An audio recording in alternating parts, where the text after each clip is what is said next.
Alright, so this video became more than just about getting a new Boss RC-500. It became more about getting them both to work together, which was my goal in the first place. There was a lot to figure out and it took a lot of experimentation, but I figured it out and it works very well together now, and we're going to be talking about that in this video. And by the way, I finally have them fully synchronized and fully working together as if it's a 4-track looper.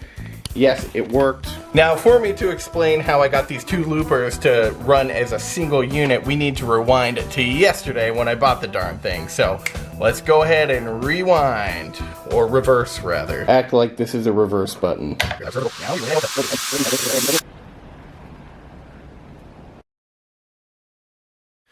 Alright, welcome to my new review studio that I just set up, and welcome to the Bone Zone. Today we're going to be taking a look at the Boss RC-500 loop station. We're going to be unboxing it, talking about it, and I'm going to show you how to sync it up with a second Boss RC-500 loop station. Yes, I did buy a second one. I have my reasons. Long story short is the Boss RC-600, I don't think it's going to make it here anytime soon. I really want it, but it's out on a ship somewhere, floating on the sea, and yeah, everything I see from Roland and Boss is just getting back ordered, so basically this is my temporary solution. However, if you are new to looping, in this video you'll get to see an unboxing of the Boss RC-500 dual track looper station. Alright, so let's get it open. Nice graphics.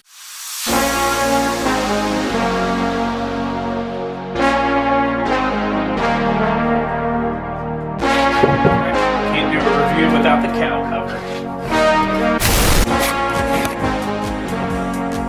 Alright, here we go. Let's see what we got here. Alright. So the last one I did not even get to unbox because I bought it when it first came out, and it was like the last one in the store, and they sold me a display unit. Of course, full price. However, back then it was $50 cheaper than it is now, so these are getting kind of hard to come by. And by the way, I was going to try to do an affiliate link. I don't think I'm going to even bother with that because they're all going to be sold out. So I'm just going to set up a Patreon and we're going to give that a try. So if you want to support my channel with more tutorials and reviews, yeah, go ahead to Patreon at Bone Zone Music. Alright, so let's get a little closer look here. Alright, so it comes with the unit, obviously, and batteries. No Boss official supply cable. Oh, nice, I got a new manual. Mine got, we'll say soiled, my old one. And then it comes with little grips on the bottom if you want to use grips. I guess that's the end of the video. So after owning this for a good couple of months, I can tell you right now that these foot triggers are really nice and really sturdy. I actually put foot toppers on them because unless you have like a pair of Crocs or a pair of flip-flops, or unless you want to put shoes on in your house, if you're a basement boy like me, you're gonna want some toppers. Alright, so a quick overview. It's got a microphone in, it's got an instrument in for guitars, and like what I do, I use a mixer and I go straight into there. And then this is the output. It's got stereo output, which is good, pretty cool. Also stereo input. And then over here you have the control pedal, which can give you up to 2 additional functions for more functionality. And what I'm going to try on this one is using an expression pedal, so that'll be interesting. Power, you know. But what I'm really excited about is this right here, this MIDI out and in. So basically when you're looking in the manual, let me turn this brightness down. So basically what gave me this whole idea was looking inside the manual. Let me pull it out here now that I have it. English. Here it is. But this gave me an idea here, if you can see it. See that right there? Those are 2 Boss RC-500 looper pedals that in the manual they are connecting. So MIDI out to MIDI in. So you can synchronize them, and we're gonna see how well that works. Because if it doesn't work well, then I'm gonna return it. So yeah, let's go over to my studio and take a look and see if we can get these 2 connected. Alright, so this is what I currently have going on. I have a Boss RC-500 hooked up to the Boss FS FS6 foot switch, which gives me a lot more functionality. So I basically have a 1, 2, 3, 4, 5 button setup with 2 tracks. But now, assuming that all goes well, we're gonna add this into the mix. So the idea is to connect these two, and I will now have 4 tracks to loop on and a lot of buttons for functionality. So let's see if we can figure it out. Which, by the way, Guitar Center did not carry 1/8" MIDI cables, but I'm hoping this does the same thing. If not, oh well.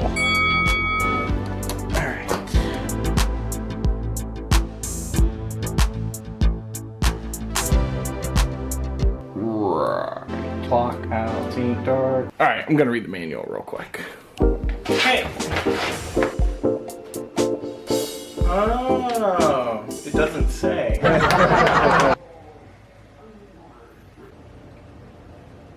Alright, I'm gonna pull these down and show you guys. I'm gonna show you all that these loopers are working as a single unit, which is actually really cool. Let me try to, well, this is important.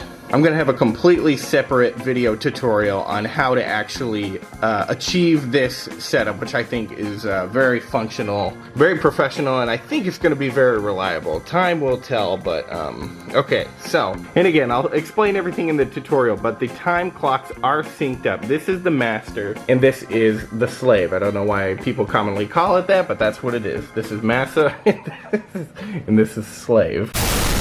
Little inappropriate, but whatever. Basically, my first loop determines what the tempo is going to be here. So, say I go 1, 2, 3, 4, loop. Alright, this is now going to be 1, 2, 3, 4. So it's in the same tempo. So if I do it faster, 1, 2, 3, 4, 1. Well, it actually just cut it in half, but 1, 2, 3, 4, 1, 2, 3, 4. 1, 2, 3, 4, 1, 2, 3, 4. So as far as getting a 4-track loop goes, basically I have it set up. This is track 1, this is track 2, this is track 3, and this is track 4. And then these middle buttons I have is an all start, all stop for this unit, all start, all stop for this unit. And then here, which is really important, this is like the bread and butter of like looping. This button controls all start, all stop for everything. Now I have to keep track a little bit of what's going on the looper pedals, but this is all start, all stop for everything.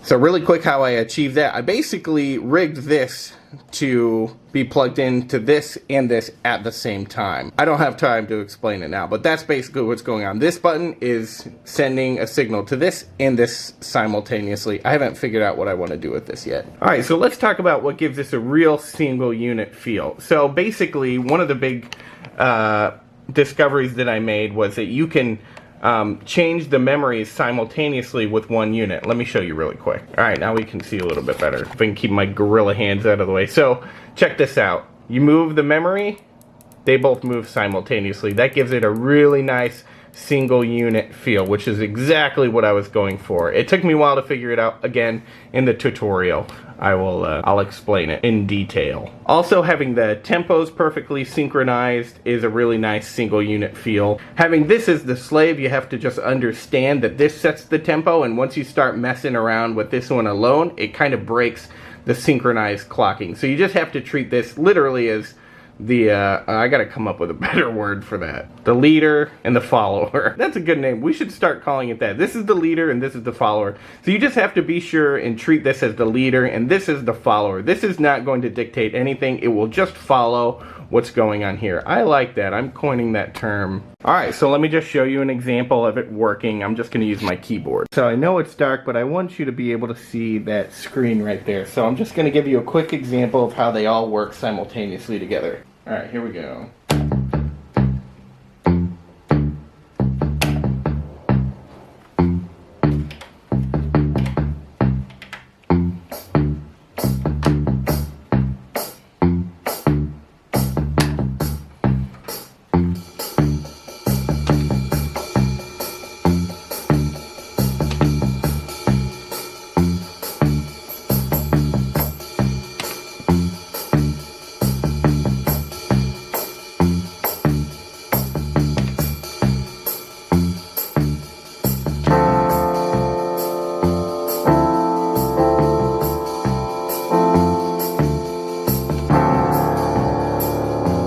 Aha! See how that just worked? It just did an all stop. As you can clearly see, they're all working together, and just to show they all start up together. Oh yeah. Off, on, off, on. Now I can start the first 2 tracks, or let's just do track 1 all by itself, which is a setting I had to dive for. All by itself. Now I can add this one on top. And I can stop it if I want.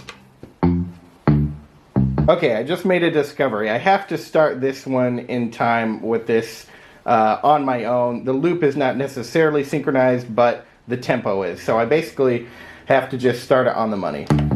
3, 4, 1, 2, 3, 4, boom. Which won't be a problem. And that won't be a problem with practice. So 1, 2, and 3, and 4, and now I can start this one as well.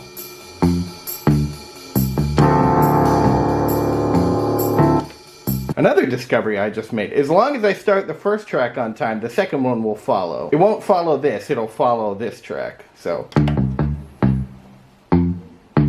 4 and boom. That was a little bit of 3, 4 and boom.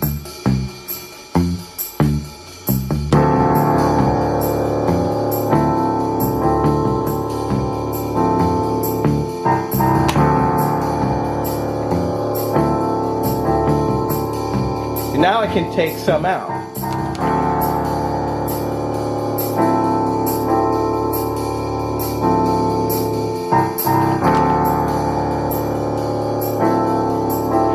Now this is acting independently.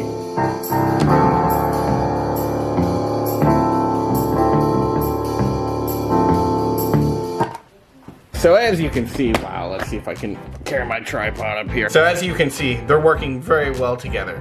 It's not going to be quite as nice as the Boss RC-600, but as I said, it's probably, I don't know where it is. It's out there somewhere. But this is going to be fun. It's going to take a little bit of practice to get used to the workflow, but I'm happy. Are you happy? So overall, I think I did the right thing. I now have a 4-track looper setup, and I'm really happy with the result. And yes, I know that my studio just changed again. Just trying to make it look good. Should you do this yourself? Boy, I don't know. Obviously, if you're willing to wait, just wait until the Boss RC-600 comes out. Oh, this is cozy down here. Wait till the Boss RC-600 comes out. But if you're like me and you just want this specific setup, then yeah, I'd highly recommend buying a second one. Now, I definitely wouldn't. So if you haven't mastered a 2-track looper yet, I would definitely not recommend going to a 4-track looper. Master the 2-track first. Actually, master the 1-track first, then upgrade to the 2-track, and then you can go further from there. But yeah, a very cool idea that I think worked out very well. And lastly, I'll be putting out a full detailed tutorial on how to do this. So it's going to show you everything. It's going to show how to route the instrument ins, the instrument outs. It's going to show how to set up the MIDI and the settings to where you can make it a 4-track looper. So best of luck out there. I hope you guys are enjoying my new studio setup, and I'll see you guys again in the Bone Zone.